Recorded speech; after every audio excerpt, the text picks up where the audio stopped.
Um cristão não deveria votar em Bolsonaro. A afirmação é desafiadora, mas tentarei trazer um argumento válido. Tudo começou nas eleições de 2018. A população estava enfurecida, movida por um sentimento antipetista.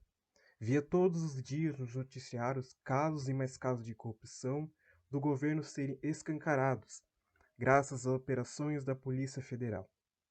O povo clamava por alguém que encarnasse toda a revolta, todo sentimento antissistema, antipetista, alguém que fosse a favor da vida, da família e etc. No meio de uma escuridão política, brilhou então para o povo um ser chamado Jair Bolsonaro. O povo estava cego e enfurecido, e na cegueira não conseguiu analisar o tal Salvador com olhos críticos. Tudo o que queriam era alguém para confiar. Hoje, em 2022, consigo compreender que esse sentimento de um Jesus brasileiro, que libertaria o povo das garras do PT, tornou-se numa coisa bizarra chamada bolsonarismo, onde pessoas apoiam cegamente o presidente, sem nenhum pingo de olhar crítico e julgamento da realidade dos fatos. Vejamos o que Cristo diz sobre julgamentos. Não julgueis segundo a aparência, mas julgai segundo a reta justiça. João 7:24.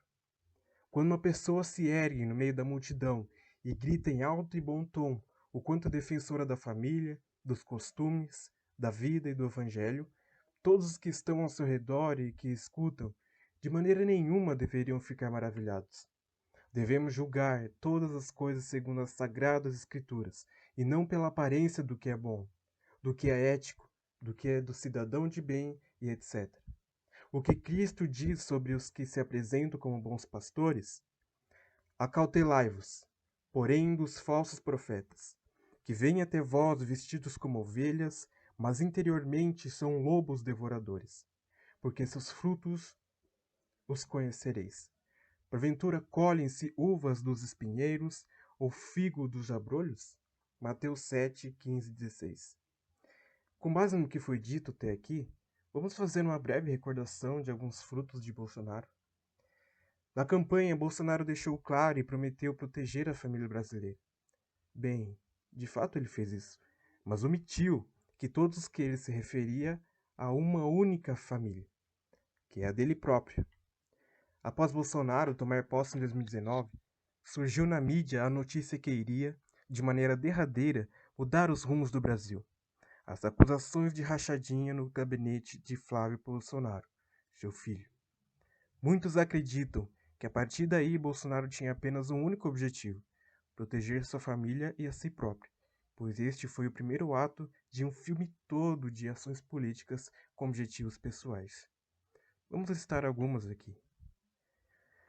Nomeou Augusto Aras para a Procuradoria-Geral da República, cargo este que, entre muitas outras competências, tem o investigar políticos, denunciar e fazer a justiça funcionar para a elite de colarinho branco.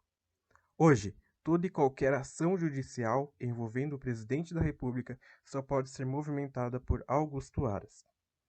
Deixo com vocês a tarefa de pesquisarem quem é Augusto Aras.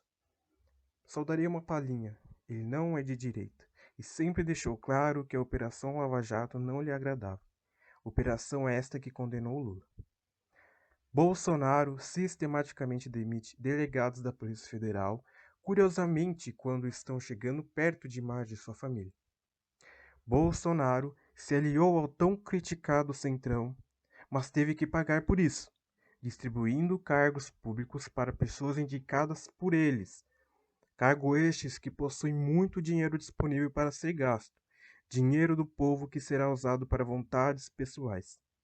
Os defensores de Bolsonaro afirmam que é assim que se faz política no Brasil, e não tem outro meio para que as coisas passem no Congresso.